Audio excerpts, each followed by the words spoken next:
Hi friends, welcome back to study classes. तो प्यारे दोस्तों, आपका फिर से एक बार स्वागत है जी हमारा यूजीसी नेट जून 2024 का जो पेपर डिस्कशन चल रहा है कॉमर्स और मैनेजमेंट का इस सीरीज के अंदर। एंड प्यारे दोस्तों, आज आपके साथ डिस्कस करने वाले हैं ह्यूमन रिसोर्स मैनेजमेंट यानी कि एचआरएम से जुड़े हुए सवाल जो कि इस बार के कॉमर्स और मैनेजमेंट के पेपर में पूछे गए थे। आज का सेशन लाइव नहीं है, रिकॉर्डेड है, बट मैं चाहता हूं कि आपका सपोर्ट वैसा ही रहना चाहिए, आपके आंसर साथ साथ आते रहने चाहिए। तो इसी अप्रोच के साथ आइए फटाफट से इस सेशन को स्टार्ट करते हैं। प्यारे दोस्तों, अगर आप प्रिपेयर कर रहे हैं यूजीसी नेट कॉमर्स या फिर मैनेजमेंट एग्जामिनेशन के लिए, तो एवर स्टडी क्लासेस के पास डिफरेंट कोर्सेज हैं आपकी प्रिपरेशन को आसान बनाने के लिए। इन कोर्सेज को आप चेकआउट कर सकते हैं हमारी ऐप या फिर वेबसाइट पे। तो इसमें आपको रैपिड रिवीजन कोर्स मिल जाएगा which is going to be very helpful अगर आप आने वाले सितंबर एग्जामिनेशन की तैयारी कर रहे हो। हाँ, अगर आपको डिटेल में तैयारी करनी है तो उसके लिए डिटेल कॉम्प्रिहेंसिव कोर्सेज भी अवेलेबल है। और अगर आपको केवल और केवल प्रैक्टिस ही करनी है तो उसके लिए आप टेस्ट सीरीज या फिर प्रीवियस पेपर्स के जो कोर्स है उनको भी ज्वाइन कर सकते हैं। सारी डिटेल्स आपको हमारी ऐप या फिर वेबसाइट पे मिल जाएंगी। प्यारे दोस्तों, यहाँ पे हमारे पास सवाल है जी आपके स्टेप्स ऑफ सिलेक्शन प्रोसेस को लेकर। आपको अरेंज करने हैं जी फ्रॉम बिगिनिंग टू एंड, कौन से स्टेप्स आपको देखने को मिलते हैं सिलेक्शन प्रोसीजर के अंदर।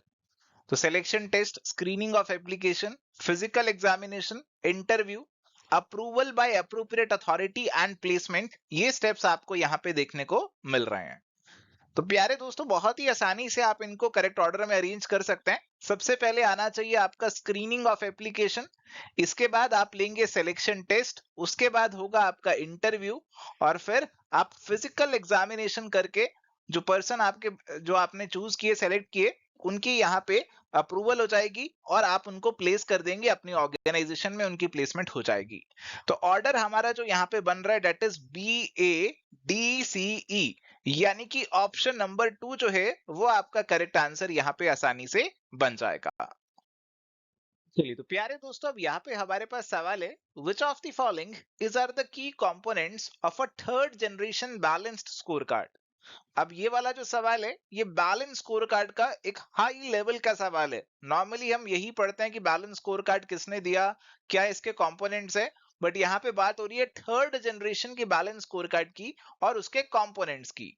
तो देखो जी, हमारे पास 3 जनरेशन है बैलेंस स्कोर कार्ड के। एक तो पहला फर्स्ट जनरेशन है आपका जो नॉर्मल है, फिर सेकेंड जनरेशन थोड़े चेंजेस लाए गए, थर्ड जनरेशन में आपके कुछ ज्यादा चेंजेस यहाँ पे लाए गए बैलेंस स्कोर कार्ड के अंदर। अब ये जो थर्ड जनरेशन वाला जो बैलेंस स्कोर कार्ड है, इसके कंपोनेंट्स की बात करें तो सबसे इंपॉर्टेंट कंपोनेंट तो हमारा है डेस्टिनेशन स्टेटमेंट या फिर विजन स्टेटमेंट, जो कि बेसिकली आपको बताता है कि क्या है आपकी डेस्टिनेशन, क्या है आपकी फाइनल विजन, जिस तरफ आपको जाना है, आपकी ऑर्गेनाइजेशन को आपको लेकर जाना है। इसके बाद इसके अंदर आते हैं आपके स्ट्रेटेजिक ऑब्जेक्टिव्स कि क्या ऑब्जेक्टिव्स हैं आपकी ऑर्गेनाइजेशन के, क्या स्ट्रेटेजिक ऑब्जेक्टिव्स को आप टारगेट कर रहे हो। और हमारे जो ऑब्जेक्टिव्स हैं उनके अंदर लिंकेजेस भी बनाए जाते हैं, स्ट्रेटेजिक लिंकेजेस बनाए जाते हैं। तो strategic linkage model and perspective, ये भी एक इसका कंपोनेंट बनता है। और हमारे ऑब्जेक्टिव्स को अचीव करने के लिए कौन से मेजर्स और इनिशिएटिव्स हम लेने वाले हैं, ये भी इसका एक कंपोनेंट यहाँ पे बनता है। तो A, B, C और D मेरे हिसाब से यहाँ पे आंसर बनना चाहिए ऑप्शन नंबर 2 जो है उसका आंसर होना चाहिए, क्योंकि A, B, C और D जो है वो third generation balance score card के अंदर यहाँ पे आते हैं। Correct answer should be option number 2। चलिए, तो प्यारे दोस्तों, यहाँ पे अब हमारे पास सवाल है which of the following approaches are charting the career paths as developed by Rothwell and Kazan. यहाँ पे आपको दे रखा है traditional approach, career path approach, latest और network approach, career goal approach. देखो, ये वाला सवाल बहुत ही ज्यादा स्पेसिफिक है। मुझे नहीं लगता कि ज्यादा लोगों को इसका आंसर पता होगा। मोस्टली स्टूडेंट्स ने इसमें गेस ही लगाया होगा, तुक्का ही लगाया होगा, क्योंकि रॉथवेल और केजन इनके नाम ही किसी ने नहीं सुने होंगे, और फिर इनकी अप्रोचेस तो दूर की बात है, कहाँ किसको मालूम होंगी। तो अभी मैं आपके सामने डिस्कस कर लेता हूं जी कि रॉथवेल और केजन ने क्या बोला है कैरियर पाथ्स को लेकर। तो कैरियर पाथ तो बेसिकली आपकी ऑर्गेनाइजेशन में एक एम्प्लॉय किस तरीके से ग्रो करेगा, किस तरीके से एक पोजीशन से आगे दूसरी पोजीशन पे जाएगा, ये उसका कैरियर पाथ हो गया। और इसको लेकर उन्होंने 3 अप्रोचेस की बात करी है।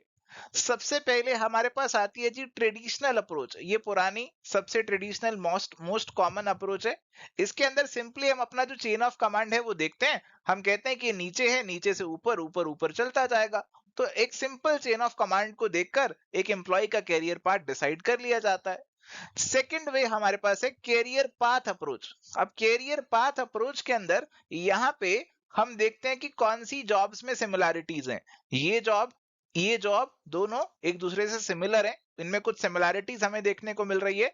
तो एक एम्प्लॉय अगर इस जॉब पे है तो यहां से इस जॉब की तरफ भी वो जा सकता है।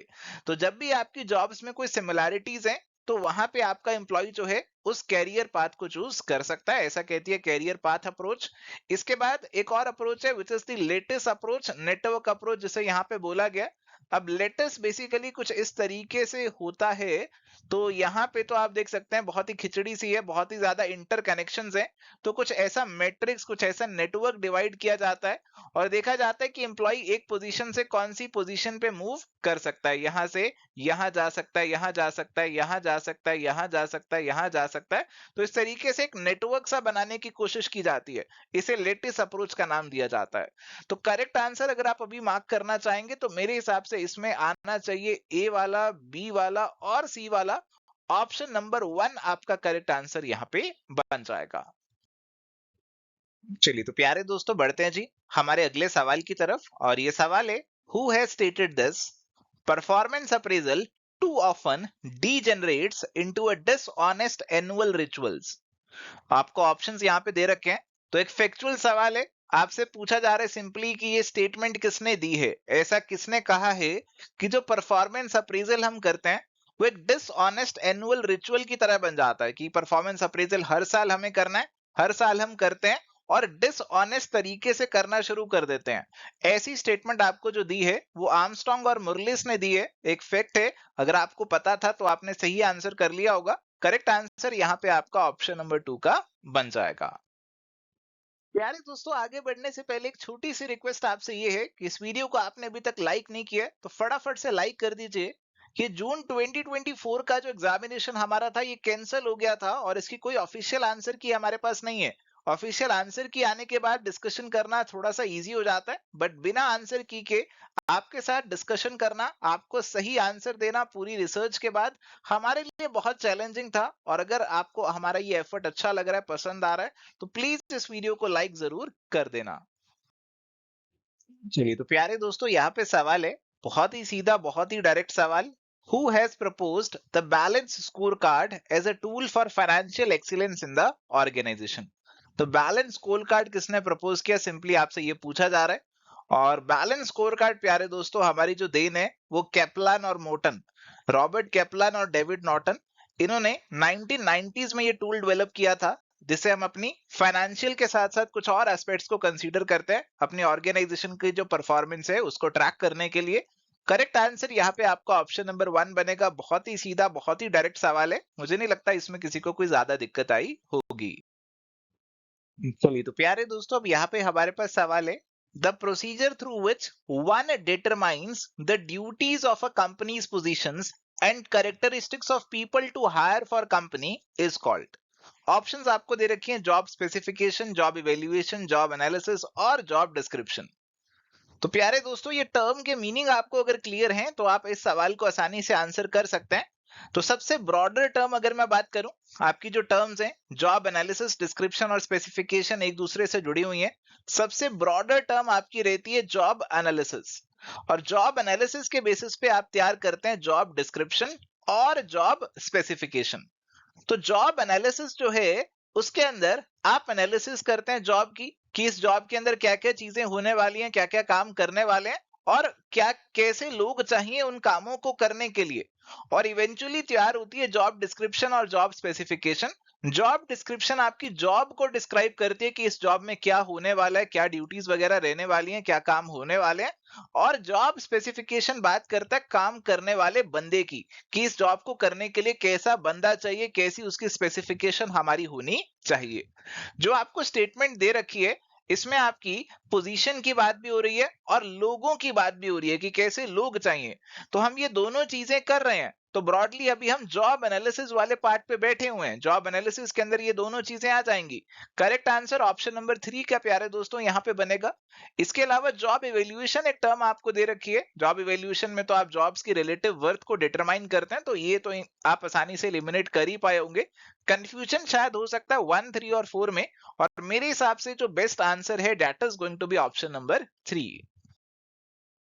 चलिए तो प्यारे दोस्तों यहाँ पे हमारे सामने सवाल है जी, arrange the steps in recruitment and selection process from start to end. तो आपकी जो रिक्रूटमेंट और सिलेक्शन की प्रोसेस रहती है उसके अंदर जो स्टेप्स रहते हैं आपको अरेंज करना है बिगिनिंग से एंड तक। तो प्यारे दोस्तों एक बार पढ़ते हैं जी, जो सारे स्टेप्स हमें दे रखे हैं। Employ planning and forecasting, applicants complete application forms, building a pool of candidates using selection tools, candidates become employees, interviewing candidates to make final choice। अब साथ साथ नजर ऑप्शंस पे भी जानी चाहिए और उससे आपको पता लगेगा कि सबसे पहले तो ए ही आने वाला है और लास्ट में क्या आने वाला है ये तो आपको पता लग गया होगा जब आपने पॉइंट्स पढ़े होंगे कि लास्ट में आपके जो कैंडिडेट्स हैं जो सेलेक्ट हो जाएंगे, जिनको आप चूज कर लेंगे, वो आपके एम्प्लॉइज बन जाएंगे। तो मेरे हिसाब से पहले ए आना चाहिए और लास्ट में ई आना चाहिए। और अभी भी अपने सही आंसर तक नहीं पहुंच सकते क्योंकि 2 और 4 दोनों में ऐसा कुछ बोला जा रहा है। अब ए के बाद क्या होना चाहिए? पहला हो गया आपने फोरकास्टिंग कर लिया, प्लानिंग कर लिया। दूसरा एप्लीकेशन फॉर्म्स एम्प्लॉय भरे, building a pool of candidates, ऐसी बात की जा रही है। और सिलेक्शन टूल्स, इंटरव्यूइंग कैंडिडेट्स, इनमें से चूज करना है। देखो सिलेक्शन टूल्स का इस्तेमाल करेंगे और इंटरव्यू लेंगे टू मेक फाइनल चॉइस, तो ई से पहले तो एफ आना चाहिए क्योंकि फाइनल चॉइस के लिए आप इंटरव्यू लेंगे और उसी के बाद आप ई पे पहुंचेंगे, तो एफ के बाद ई आना चाहिए। इसके बेसिस पे मेरे को लग रहा है ऑप्शन नंबर 2 सही होना चाहिए यहाँ पर। और 2 क्या कह रहा है हमें कि ए के बाद सी को डाल दो, building a pool of candidates, ये भी बिल्कुल सही है। और फिर वो जो कैंडिडेट्स हैं वो आपके एप्लीकेशन फॉर्म्स को फिल आउट करेंगे और वो फिल आउट कर लेंगे। उसके बाद आप यहाँ पे अपने सिलेक्शन टूल्स का इस्तेमाल करेंगे। आप यहाँ पे ग्रुप डिस्कशन वगैरह कर सकते हैं, आप उनका रिक्रूटमेंट टेस्ट ले सकते हैं। उसके बाद इंटरव्यू आ गया और फाइनल हमारा जो कैंडिडेट्स हैं वो एम्प्लॉइज बन गए। तो A C B D F E, option number 2 जो है वो आपका करेक्ट आंसर यहाँ पे होना चाहिए। चलिए तो प्यारे दोस्तों यहाँ पे आपके सामने सवाल है, performance appraisal too often degenerates into dishonest annual rituals. तो बिल्कुल सेम कॉमर्स के अंदर भी पूछा गया और same as it is management के अंदर भी सेम अटेम्प्ट में सेम साल में दोनों पेपर में काफी सिमिलर सवाल पूछे गए, तो इस बार देखने को ऐसा मिला था। तो ये आप ऑलरेडी जानते हैं, आर्मस्ट्रांग एंड मुरलिस ने ऐसा बोला था। तो करेक्ट आंसर आपके पास यहाँ पे ऑप्शन नंबर 1 जो है वो बन जाएगा। चलिए तो प्यारे दोस्तों हमारे पास यहाँ पे सवाल है मैच द फॉलोइंग का। लिस्ट 1 और लिस्ट 2 आपको यहाँ पे दे रखी है। लिस्ट 1 में आपके सामने है जी कुछ डेवलपर, फॉर्मुलेटर, प्रोपाउंडर, और लिस्ट 2 में दे रखे हैं कुछ एचआरडी, ह्यूमन रिसोर्स डेवलपमेंट के फ्रेमवर्क। तो थोड़ा सा सवाल का लेवल हाई है यहाँ पर। आपके जो यहाँ पे फाउंडर्स दे रखे हैं, Uday Parekh, TV Rao, Ulrich and Lake, Freedman, Curtis and team, और इनसे जुड़े हुए फ्रेमवर्क्स की आपको यहाँ पे मैचिंग करनी है। तो प्यारे दोस्तों यहाँ पे अगर हम मैचिंग बनाने की कोशिश करें तो उदय पारेख और टीवी राव ये जुड़े हैं इंटीग्रेटेड एचआरडी सिस्टम अप्रोच से। ये उदय पारेख और टीवी राव यहाँ पे इनको एज ए कंसल्टेंट्स एलएनटी ने अपॉइंट किया था। ये आईएम अहमदाबाद से हैं, इनको अपॉइंट किया एलएनटी ने अपनी ह्यूमन रिसोर्स मैनेजमेंट प्रैक्टिसेस को इंप्रूव करने के लिए, और उन्होंने बात करी एक इंटीग्रेटेड एचआरडी सिस्टम अप्रोच की। इसके बाद हमारे जो उल्रिच एंड लेक हैं वो प्यारे दोस्तों जुड़े हैं जी हमारे स्ट्रेटेजिक फ्रेमवर्क अप्रोच से, जिन्होंने बात करी ह्यूमन रिसोर्स मैनेजमेंट का ऑर्गेनाइजेशन की स्ट्रेटेजीज के कॉन्टेक्स्ट में कितना इंपॉर्टेंट रोल है, एक स्ट्रेटेजिक पर्सपेक्टिव से ह्यूमन रिसोर्स की बात उन्होंने करी थी। इसके बाद हमारे पास फ्रीडमैन है जो जुड़े हैं ह्यूमन कैपिटल अप्रोच से। तो इन्होंने ह्यूमन रिसोर्स को एक कैपिटल की तरह देखा और यहाँ पे इसकी मैनेजमेंट की अलग अलग स्टेजेस की बात भी इन्होंने करी थी। इसके बाद बचते हैं हमारे पास कर्टिस एंड टीम, जो कि जुड़े हैं पीपल कैपेबिलिटी मैच्योरिटी मॉडल के साथ। ये मॉडल इन्होंने दिया था जो कि ग्रेजुअल स्टेप्स आपको बताता है कि कैसे हम अपनी पीपल मैनेजमेंट प्रैक्टिसेस को एक बहुत ही बिगिनर लेवल से एक हाई लेवल तक लेकर जा सकते हैं। तो अलग अलग स्टेजेस की बात इन्होंने इस मॉडल के अंदर करी थी। तो मैचिंग जो हमारे पास बनेगी that is going to be option number 1। चलिए तो प्यारे दोस्तों अब यहाँ पे सवाल है, the term octapace has been used for which of the following content. अब ऑक्टा पेस के बारे में आपने सुना हुआ या नहीं सुना हुआ, इस चीज पे इसका आंसर डिपेंड करेगा। ऑक्टा पेस एक एक्रोनिम है जो कि बेसिकली इस्तेमाल किया जाता है ऑर्गेनाइजेशन कल्चर को डिपिक्ट करने में, कि किसी ऑर्गेनाइजेशन का कल्चर कैसा होना चाहिए, उसमें क्या खूबियां होनी चाहिए, उनको डिनोट करने के लिए ऑक्टा पेस का इस्तेमाल किया जाता है। अगर आप ऑप्शंस देखेंगे तो कहीं पे कल्चर लिखा हुआ डायरेक्टली नहीं मिलेगा, तो आपको थोड़ा बहुत यहाँ पे दिमाग लगाना पड़ेगा और सही आंसर पे पहुंचना पड़ेगा। developing HRD climate, developing human relation, developing human resource information system and research, developing human subsystem in the organization.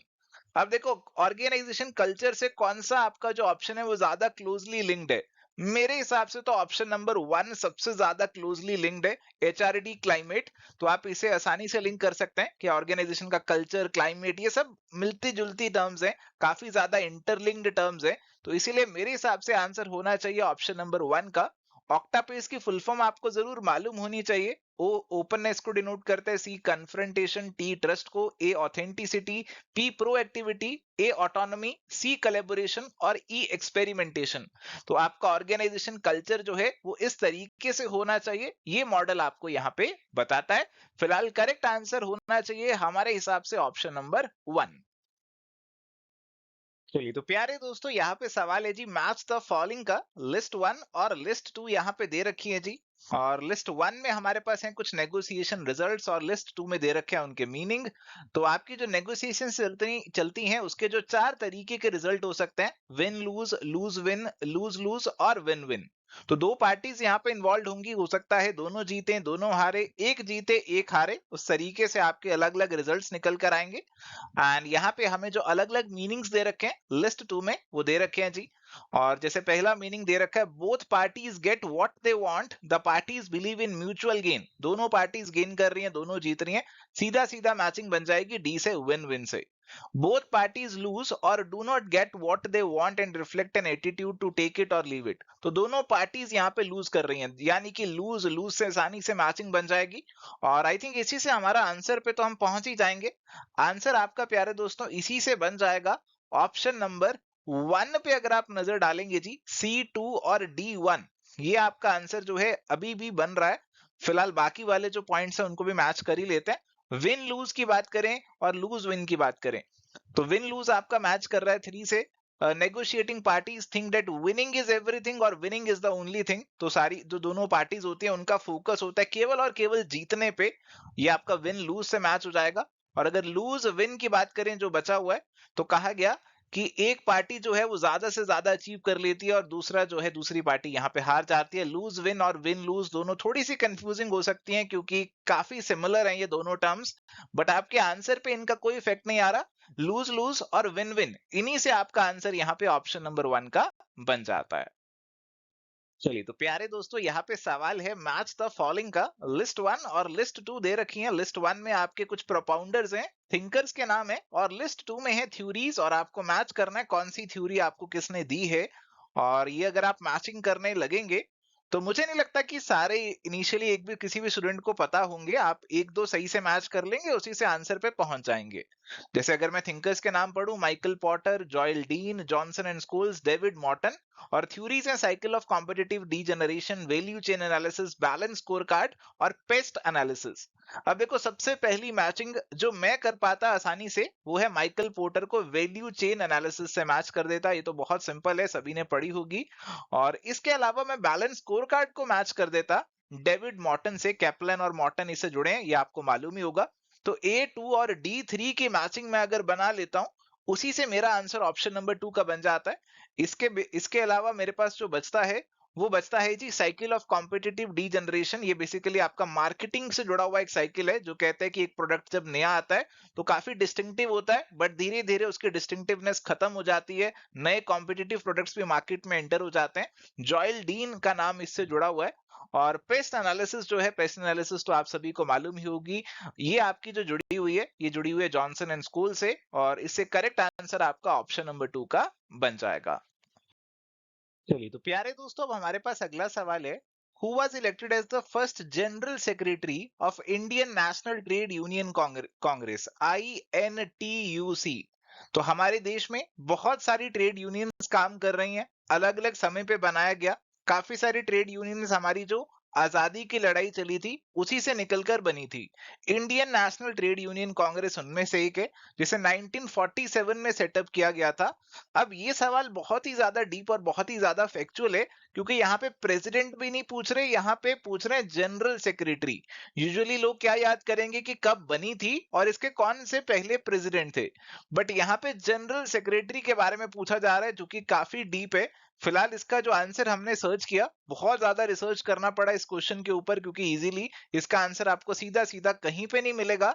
जो हमें अलग अलग सोर्सेज में आंसर देखने को मिला, डेट वाज कि खांडू भाई देसाई जो हैं वो इसका एक प्रोविजनल एग्जीक्यूटिव बोर्ड बना था, उसके पहले सेक्रेटरी जो थे वो बनाए गए थे। सुरेश चंद्र बैनर्जी जो थे वो इसके प्रेसिडेंट थे। तो इसीलिए करेक्ट आंसर हमारे हिसाब से होना चाहिए ऑप्शन नंबर 2 का। चलिए तो प्यारे दोस्तों, यहाँ पे आपके सामने सवाल है जी। Arrange these studies approaches relating to managing men at work from earliest to latest. तो ह्यूमन रिसोर्स मैनेजमेंट या फिर नॉर्मली मैनेजमेंट से जुड़ी हुई कुछ थ्योरीज, कुछ अप्रोचेस आपको दे रखी हैं। आपको अरेंज करना है क्रोनोलॉजिकली, सबसे पहले कौन सी आई, सबसे बाद में कौन सी आई, इनका अरेंजमेंट आपको यहाँ पे करना है। ऑप्शंस भी आपको दे रखे हैं। और देखो, एग्जामिनेशन में आप क्वेश्चन के साथ साथ ऑप्शंस पे भी नजर साथ साथ रखिए कीजिए, और उससे आपको आइडिया लगेगा कि कौन सा आंसर आपका आसानी से बन सकता है। देखो, अभी यहाँ पे हमारे पास ABCDE ये 5 पॉइंट्स दे रखे हैं। Human relations approach, scientific management, behavioural science, human resource development और HRD स्कोर कार्ड। ये तो सबने आसानी से पकड़ लिया होगा कि सबसे पहले साइंटिफिक मैनेजमेंट वाली अप्रोच आई थी। सबसे पहले साइंटिफिक मैनेजमेंट की बात करते हैं, क्लासिकल थ्योरीज की बात करते हैं ना, उसके बाद कहीं ना कहीं ह्यूमन रिलेशंस की बात करते हैं, एल्टन मायो की बात करते हैं। ये तो सबको मालूम ही होना चाहिए। तो सबसे पहले तो आपकी आएगी जी साइंटिफिक मैनेजमेंट अप्रोच, उसके बाद बारी आएगी ह्यूमन रिलेशंस अप्रोच की। और अगर आपने ये डिसाइड कर लिया कि सबसे पहले आप साइंटिफिक मैनेजमेंट को डालने वाले हो, उसी से वैसे तो आंसर आपका ऑप्शन नंबर 2 का निकल जाता है, बन जाता है। फिलहाल बाकी भी अगर हम देखें, इसके बाद बिहेवियरल साइंस अप्रोच आई, जहां पे ऑर्गेनाइजेशन बिहेवियर को ये थोड़ा सा साइंटिफिकली स्टडी किया जाने लगा। और उसके बाद बात होने लगी ह्यूमन रिसोर्स मैनेजमेंट और डेवलपमेंट की। और सबसे रीसेंट आपका जो कंसेप्ट है, that is human resource development score card. ये इवेल्युएट करते हैं कि हमारे ह्यूमन रिसोर्स सिस्टम्स कितने मैच्योर हैं, कितने बढ़िया हैं। HR ऑडिट वगैरह ये सब चीजें इसके अंदर आ जाती हैं। तो अगर आप अरेंज करेंगे करेक्ट ऑर्डर में, तो आसानी से ऑप्शन नंबर 2 का आप बना लेंगे। मेरे हिसाब से आंसर यहाँ पे ऑप्शन नंबर 2 ही होना चाहिए। सो थैंक यू प्यारे दोस्तों, ये थी जी आज की हमारी चर्चा ह्यूमन रिसोर्स मैनेजमेंट के सवालों के ऊपर, जो कि इस बार UGC नेट कॉमर्स और मैनेजमेंट के पेपर में पूछे गए थे। ह्यूमन रिसोर्स मैनेजमेंट का लेवल कंपैरेटिवली बाकी जो सब्जेक्ट्स थे, बाकी जो यूनिट्स थे जो इस बार पेपर में पूछे, उनसे हाई था।